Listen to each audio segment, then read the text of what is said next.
Pemirsa, hey, selamat sore dari Inggris. Selamat pagi, selamat siang, selamat sore, selamat malam dimanapun Anda berada, pemirsa. Kalau kalian melihat judul atau thumbnail yang mengatakan bahwa ini adalah Carlota, maka kita hanya akan berCarlota, oke? Jadi tidak akan ada vlog di sini. Which, this is what I need, pemirsa ya. Ini adalah satu hal yang saya butuhkan sebagai seorang ibu, karena I need some time, okay? I need some, some free time untuk bisa duduk dan mengunstreskan ini pikiran. And I hope that Anda, bisa duduk dengan saya dan berCarlota dengan saya. Satu hal yang dimana waktu kita di Amerika tidak terjadi, and pas kita pindah ke sini, kayak kita mempunyai banyak sekali problem. Sebenarnya saya itu suka sekali membuat video seperti begini ya, video duduk, and kita ber-chit-chat. And saya melakukan ini beberapa kali di beberapa tahun yang lalu, and then yang paling terakhir yang kalian lihat yaitu ketika saya berbicara mengenai tai ayam, ya kan? However, saya sedang dealing ya dengan satu masalah yang saya pikir sangat super annoying, yang membuat saya mau untuk tonjok diri saya sendiri. And saya bicara ini kepada si Travis berulang-ulang kali. Saya dengan Travis kita mempunyai problem ketika kita pindah ke UK. Saya pikir ini mungkin karena udaranya atau I don't know, whatever yang mereka taruh di perudaraan UK ini membuat saya dan suami saya kayak kita punya fungsi dalam tubuh ini kayak bagaimana ya, kayak berkele banget. And setiap kali saya mau bercerita, you have no idea, pemirsa. Setiap kali saya sudah mengurus segala sesuatu, komputer sudah ada, segala macam sudah siap. And then setiap kali saya mau film, saya harus filmnya itu berulang-ulang kali because mulut saya ini setiap kali saya berbicara itu kayak rendah terus, like suara saya itu kayak rendah terus. Saya tidak tahu apakah kalian mempunyai masalah yang sama dengan saya, but kalau kalian pernah mendengar Travis juga bercerita kayak suaranya itu kayak rendah sekali, rendah dan kayak mempunyai apa ya kalau kita bilang di Indonesia, getaran, pemirsa. Dan kalau saya tidak kasih keluar suara saya, okay, Anda akan bisa mendengar the low vibration. Ya, banyak sekali saya punya video di mana saya duduk dan saya teriaki video. saya teriaki diri saya sendiri di video. So annoying. Apakah kalian juga pernah merasakan apa yang saya rasakan sekarang ini? Because kalau Anda pernah, please let me know apa yang terjadi. Kenapa sampai suara saya ini kayak berubah sekali. Like, saya pikir suara saya ini di atas sini, pemirsa. Okay? Cuma sampai di sini. Okay? It annoys the out of me. Kalau bahasa gaulnya. Kalian dengar? The fuck? Inhala. Exhala. Inhala lagi. Exhala. Jadi sebelum saya bercerita itu kayak saya sudah taruh aba-aba di dalam diri ini, kayak pelan-pelan, sabar, Suara saya itu kayak sangat rendah banget. Ini saya paling benci banget, okay? Saya tidak pernah sebenci ini kepada diri saya. And I know I shouldn't say that, okay? Saya tidak bisa untuk mengatakan hal ini untuk diri saya sendiri. However, like setiap kali saya mau mengatakan cerita, rasanya itu saya mau tonjok, okay? Saya mau tonjok bibir saya. Saya mau tonjok muka saya sendiri. Ini hidung gatal lagi, kenapa ini? Semuanya gatal. Gatal abis. Pemirsa, ini yang saya bawa dari Indonesia. Let me tell you. That's the problem, pemirsa. Can you hear it? Anda bisa dengar tuh tadi kayak apakah itu mengganggumu? Apakah itu membuat Anda mau menonjok saya? Oke. Waktu lalu ketika saya datang dari Indonesia, saya membawa itu barang-barang ya kan. Dari Indonesia itu saya unboxing dengan kalian. And then ini salah satunya. And I love it very very much. Dulu kala itu saya paling tidak mengerti sekali kenapa orang tua mereka memakai ini ya. Kenapa kayak mereka taruh sarung di badan mereka and terlihat paling tidak estetik banget. Now I understand. Now I get it. Now saya mengerti kenapa mereka memakai sarung. Because this is like the most comfortable, okay? Barang yang paling nyaman yang pernah saya pakai di seluruh dunia. Like saya tidak bisa tidur tanpa barang ini. Padahal saya sudah pakai blanket. Sebelum blanket yang paling atas, saya harus merangkul diri saya dengan sarung, pemirsa. Ini kira-kira terbuat dari apa ini, pemirsa? Kayak the best, like the best karung. Oh my god. Seperti Rose bilang, the best sarung ever. Okay. So, this is that. And the next things I'm talking about is saya tidak menunjukkan kepada kalian waktu lalu bahwa ternyata saya membawa serai dari Indonesia. Ada beberapa kalian dengar tadi? Berapa? Itu yang saya maksudkan. Di setiap perjalanan perkarlotaan ini Anda akan mendengar suara saya jatuh bangun. Jatuh bangun aku mengejarmu. Namun diriku tak mau mengerti. Sah. Saya lupa untuk membawa rempah-rempah dari Indonesia. Saya paling suka sekali itu salah satu rempah yang biasanya kita pakai untuk bikin ikan woku, you know, and bikin ayam bumbu RW, apa itu namanya, balakama kalau tidak salah. Cuma kan balakama Indonesia itu dia sangat harum banget ya. Sangat beda banget dengan balakama orang sini. Di Indonesia kita bilang balakama ya. Namanya balakama ya kan. Kalau di Manado kita bilang balakama. Kalau bahasa Indonesia yang baik dan benar, I think balakama juga. But anyway, waktu lalu itu ketika saya di Amerika, adik saya dia kirim satu. And saya tidak tahu itu di mana, pemirsa, kayak sudah hilang di telan bumi. And saya cari satu rumah ini tidak dapat. Padahal yang saya ingat waktu lalu yang saya pakai itu hanya tidak sampai setengah dari pembungkus balakama tersebut.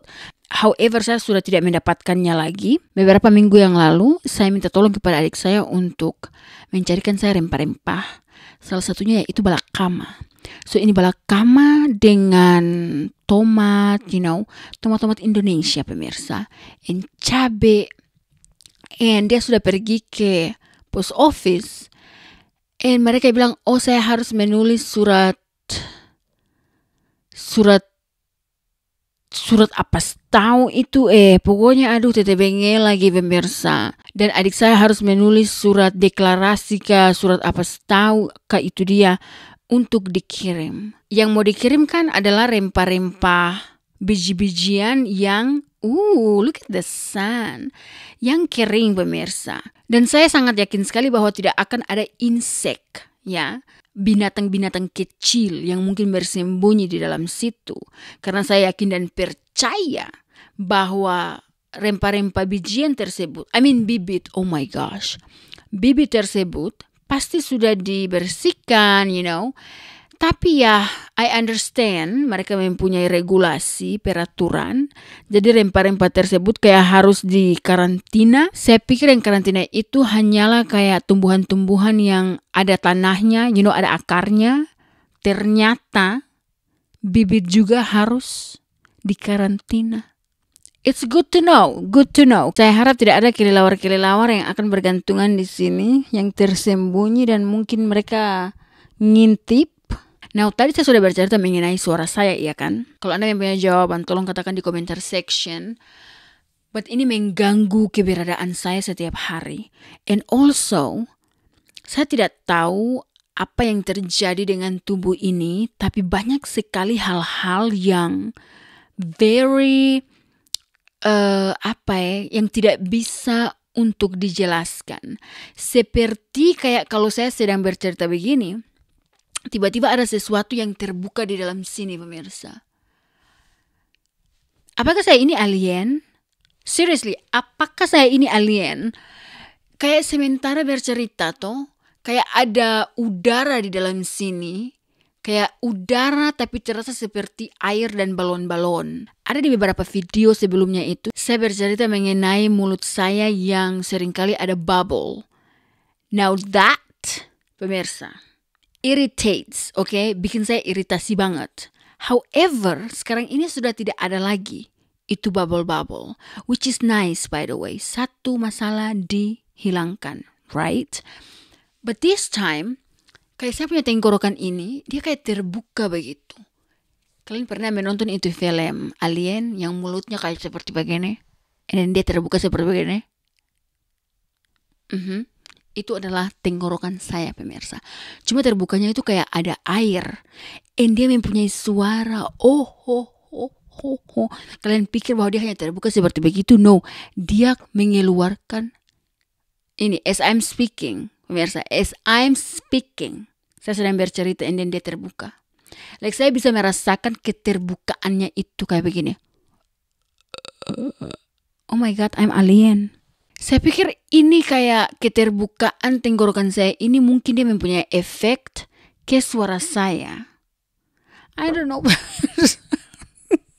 Now, next thing, pada waktu saya terbang dari Indonesia ke Inggris, pemirsa, ini adalah pengalaman yang paling bikin pusing, yang paling saya marah banget waktu itu. Now, pesawat yang saya tumpangi itu adalah Scoot Airline. Now, ini Scoot saya pikir baru ya, karena dulu itu tidak ada Scoot. Dulu itu saya pikir Silk Air, pemirsa, yang beroperasi. Karena ini kan koneksi dari Singapura ke Manado, and then Manado ke Singapura. Dan saya punya pengalaman dengan mereka sangat tidak bagus sekali. Ada 2 subscribers yang by the way saya berterima kasih dari lubuk hatiku yang paling terdalam. Kalau bukan karena mereka waktu itu yang membantu saya tidak tahu bagaimana buruk malam saya hari itu. Di waktu saya berangkat dari UK ke Indonesia, itu saya juga naik Scoot. Dan mereka menghilangkan penutup stroller anak-anak saya. Penutup hujan ya. You see? Saya mau tumbuk ini mulut saya, okay? Saya membawa penutup wagon, bukan stroller, wagon untuk anak-anak saya. Dan itu untuk hujan.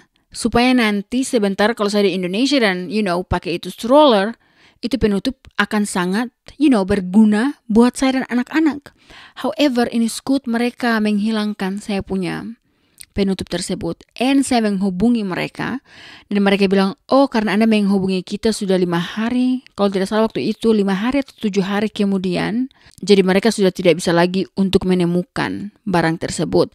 Now, yes, saya mempunyai alasan kenapa sampai waktu itu saya nanti hubungi mereka 5 atau 7 hari kemudian. Itu karena saya tidak mempunyai internet. Saya masih buta-buta ya. Saya masih tidak tahu dengan internetan Indonesia. And then saya membeli itu paket internet dari Java Mifi yang sangat berkele banget. Yang sangat tidak rekomendasikan. Okay? Seharusnya datang 3 hari. Dan barang tersebut tidak datang dalam 3 hari.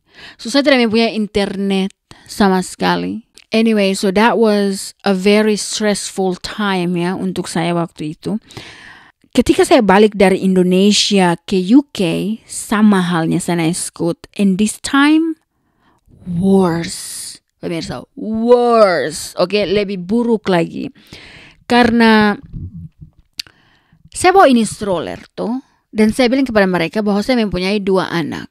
Pas saya keluar dari itu pesawat, stroller itu harus sudah saya keker dari jauh, sudah menunggu saya. Nah, di sini di mana ada 2 pemirsa yang kasih stop saya dan mereka bilang apakah saya membutuhkan bantuan. Terus saya bilang tidak, terima kasih, karena saya tahu bahwa stroller saya itu akan berada di depan pintu, pemirsa. Karena memang seperti begitu, setiap kali saya mau travel begitu, itu memang strollernya itu harus sudah siap di depan. Pemirsa, tidak ada stroller tersebut. sama sekali. Oke. Saya keluar. Dan saya bilang, Pak, di mana stroller saya? Dan ini bapak, dia bilang begini kepada saya, oh pergi ke depan sana, ke depan. Itu pasti di depan. Saya ke depan sana, berjalan dengan anak 2, oke? Jadi saya menggendong tas. And then saya mempunyai tas roda-roda. And then saya juga mempunyai 2 anak yang harus saya tenteng, pemirsa. And dia suruh saya berjalan. So saya berjalan. Saya berjalan. Dan saya bilang, Pak, di mana saya punya stroller? And dia bilang, oh Anda harus pergi ke customer service. Jadi waktu saya terbang dari UK ke Indonesia, itu wagon saya sudah siap di samping pintu ya. Jadi saya bilang kepada kedua pemirsa ini bahwa saya tidak membutuhkan bantuan.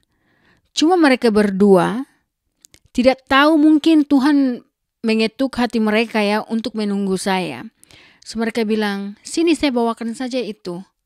Mereka bantu saya, pemirsa. Itu customer service, pemirsa. Bukan pendek jalurnya itu. Anda mau berjalan dari di muka gate pas Anda keluar dari pesawat itu, pergi ke customer service. Ini kedua pemirsa yang baik hati. Satu saya pikir menggendong anak, and then yang satunya bantu saya dengan membawa barang-barang. Dan kita pergi ke customer service. Pemirsa, OMG. Sampai di sana saya bercerita dengan mereka. Dan mereka bilang, oh Anda punya wagon tidak ada di sini. Anda harus pergi keluar. Keluar, pemirsa. KELUAR. Keluar dari itu bandara, and then masuk lagi. Untuk masuk ke mereka punya custom kalau tidak salah itu. Untuk mengisi segala sesuatu formulir. And ambil wagon saya yang sedang ditaruh di pengambilan barang-barang situ. Can you imagine? Ini Scoot. Saya marah sekali dan kecewa sekali waktu itu. Dan saya bercerita dengan salah satu ibu yang bekerja di situ ya untuk Scoot. Dan dia yang mengarahkan orang untuk ke sana, kemari. Dan saya angkat jempol dia karena memang dia fokus di kerjanya dan tidak ada sangkut pautnya dengan saya punya wagon. But saya sudah marah waktu itu. Dan saya bilang, bagaimana mungkin saya punya wagon tidak ada di samping, di samping pesawat. Ini bukanlah masalah dari tante ini, ibu ini yang sedang bekerja. So, saya sudah marah, saya sudah marah kepada dia ya. But dia bilang, ma'am, saya mau bantu Anda. Jadi, kalau Anda mau untuk mengambil wagon Anda, itu Anda harus keluar dari bandara. Salah satu dari pemirsa, dia bilang saya mempunyai dokumen untuk keluar. Nanti dia keluar and then dia masuk lagi dan pergi mengambil stroller. So, pemirsa, dia menyelamatkan saya waktu itu. Dia pergi keluar, masuk lagi. Saya pikir waktu itu kita tunggu hampir 1 jam. And dia datang dan membawa saya punya wagon. Jadi mereka berdua waktu itu adalah pahlawanku. Kalau Anda menonton ini, terima kasih banyak. Dan setelah itu, kita berlima ya, karena mereka berdua, and Rose, Ruby, dan saya. Kita berlima tidur melantai di pas di depan itu customer service Scoot. And ya, kita tidur di situ sampai besok pagi karena waktu itu juga mereka berdua mau pergi ke konser kalau tidak salah ya, konsernya si I Look the Star and siapa itu ya? Chris Martin. So, sampai sekarang saya mengingat akan kedua, kebaikan pemirsa ini. Also, saya lupa bilang bahwa ketika saya datang dari UK ke Indonesia, banyak sekali pemirsa yang, berada di dalam pesawat sama-sama dengan saya. Dan mereka juga membantu saya untuk kasih keluar, barang-barang. Mereka melihat saya mempunyai bawaan yang banyak. And pas kita lagi menunggu di, ruang tunggu. Oh my gosh, like Rosie. Dia sudah pengep. Iya kan, panas kan, di Manado panas banget. And dia sudah mulai menangis. And saya harus, masuk ke ini TSA kalau tidak salah, itu yang pas kita mau masuk ke pesawat. And then mereka membuka segala macam, kita punya tas-tas dan scan segala macam. OMG. Rose, dia menangis, pokoknya suaranya itu sangat besar banget. Padahal ketika saya datang dari UK ke Indonesia aman-aman aja, tidak banyak ribet, tapi dari Indonesia ke sini ribet banget pemirsa. Ruby tidak terlalu menangis bagaimana, cuma Rose. Saya pikir mungkin udara kali ya di sana sampai dia kayak gerah begitu.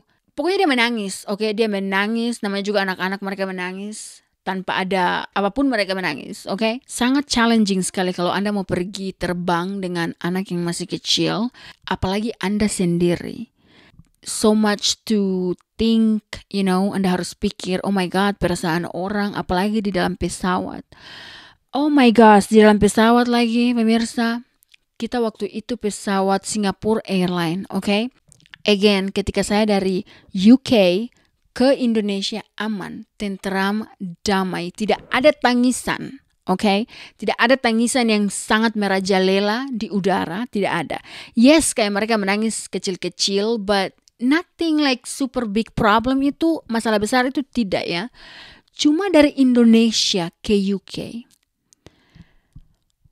Pemirsa, saya berada di posisi yang sangat itu sekali, yang sangat bagaimana ya, saya mau pilih yang ini A salah, saya mau pilih yang B salah. Penerbangan waktu itu memakan waktu kira-kira 18 jam. Dan dari Indonesia ke Inggris, itu saya pikir 3 jam atau 4 jam sebelum kita sampai, Rose mulai menangis. Dan dia menangis ini karena dia mau saya untuk memeluk dia. Pramugari dengan pramugara, sangat baik-baik banget. Cuma mereka mau untuk Rose duduk di tempat duduknya sendiri. Jadi Rose punya tempat duduk, kalau Ruby saya pangku. Karena Rose maunya saya untuk menggendong dia terus-menerus, makanya saya menggendong 2 anak bersamaan. Jadi ini pramugari, dia sering datang kepada saya dan mengingatkan bahwa saya harus menaruh Rose di tempat duduknya sendiri. Cuma Rose ini tidak mau. Dia mau dengan saya doang. Dia mau saya peluk. Dia mau kalau dia mau tidur saya peluk, pemirsa. And this what breaks me. Yang membuat saya sangat sedih sekali. Dan memang saya bingung pada saat itu saya mau bikin apa. Karena di mana pramugari dia memikirkan akan keselamatan kita ya kan. Jadi dia mau kita untuk duduk semuanya di tempat duduk, pasang itu seat belt, sabuk pengaman. Cuma kalau tidak memasang itu sabuk pengaman, saya akan memeluk Rose. Tapi kalau tanda sabuk pengamannya itu sedang dinyalakan, maka Rose harus duduk di situ. And kadang-kadang itu lama ya untuk tanda itu hilang. So Rose duduk di situ dan dia menangis. Dan ini orang-orang semuanya pokoknya mereka sudah mendengarkan, pemirsa. Tangisan yang sangat hakiki. Now tangisannya ini sampai membuat saya trauma sampai sekarang sebagai seorang ibu. Kita ini tinggal di zaman sosial media di mana-mana orang rekam untuk konten. Saya melihat banyak sekali video-video orang-orang yang komplain anak-anak menangis di pesawat. And I at that time, pemirsa, pada waktu itu saya pikir ya waktu itu mungkin ada orang yang akan kasih film, ibu yang tidak bertanggung jawab yang membiarkan anaknya menangis bla bla bla bla. Because pemirsa, ketika Rose menangis tersebut, Anda sebagai seorang ibu, Anda mengetahui kalau anak Anda itu sedihnya kayak sedih dibikin-bikin atau sedihnya sedih beneran, oke? And Rose, dia itu sedihnya dibikin-bikin karena dia mau perhatian saya ya kan, dia mau saya untuk gendong dia. Jadi dia pura-pura menangis, pemirsa. And ketika dia menangis, dari kepura-puraannya itu sampai menggapai satu hal yang ada di tenggorokannya ini dan perutnya, and sampai dia muntah. And saya harus kasih bersih dia, and taruh lagi dia di tempat duduknya. Jadi sepanjang perjalanan pulang itu saya pikir, pulang dan pergi, saya tidak tidur dengan benar. Kebanyakan apa yang saya lakukan dengan anak-anak saya itu berjalan, pemirsa. Kita berjalan dari lorong satu ke lorong sebelah. So pada waktu kita landing, itu saya membersihkan banyak muntahannya Rose. Pramugari juga mereka datang bantu untuk membersihkan. And saya adalah penumpang yang paling terakhir yang keluar dari pesawat tersebut. Now saya mau shout out though untuk Singapore Airlines. Mereka punya pramugari dan pramugara sangat ramah-ramah banget. Dan ada pramugara yang ternyata sering menonton video saya. Hai. Itulah dia pemirsa pengalaman penerbangan saya dari Indonesia, Inggris, Indonesia. Saya tahu kalian mendengar dan kalian menghakimi. You listen and you judge, pemirsa. Apakah saya salah dengan tidak mengangkat Rose? Because ini menghantui saya sampai sekarang. It's the guilt, rasa bersalah, di mana Anda mendengar anakmu menangis dan Anda tidak bisa melakukan apa-apa. It bothers me, mengganggu saya sampai sekarang. Mengganggu dan mengiritasikan saya dan membuat saya merasa sangat bersalah banget. Next, pemirsa, movie recommendation. Saya scroll Netflix and saya mau cari film Indonesia, mana yang bagus dan saya mau nonton. Dan saya melihat ini film yang berjudul Pasutri Gaje. Oh my lord. Mereka membuat seperti kayak ala Korea kayak seperti oppa, emak, oppa, emak. Pemirsa. Now, filmnya saya belum nonton sampai habis. However, saya enjoy the first 30 minutes. 30 menit pertama membuat saya menangis. Jempol besar untuk sutradaranya ya. Karena dia mengambil banyak sekali aspek dari pasutri yang baru menikah. Di mana orang yang tidak kaya, yang mempunyai keluarga biasa-biasa doang. And baru masuk ke dunia perumah tanggahan. And there are so many sweet things yang saya lihat dari film tersebut. And momen-momen yang dimana Anda juga merasakan, Jadi ini movie, dia sangat related, sangat masuk dengan kita-kita yang sudah pernah mengalami akan hal-hal ini. Saya paling terharu sekali di adegan dimana mereka berdua baru masuk ke rumah baru. And mereka, menaruh perabotan di dalam rumah. And suaminya mau kursinya di sebelah kiri di sini. And istrinya maunya di sebelah sana. And mereka berdua pokoknya kasih pindah-pindahkan itu kursi. It was so relatable. Kalau Anda mempunyai film rekomendasi untuk film-film Indonesia, please do let me know di comment section. Anyway, saya pikir itu saja pemirsa untuk perkarlotaan kita kali ini. Terima kasih banyak sudah menonton pekerjaan saya selanjutnya, yaitu melipat baju. Thank you so much and I hope to hang out with you again in the future. Saya harap kalian semua mempunyai hari yang sangat super fantastika and bye-bye.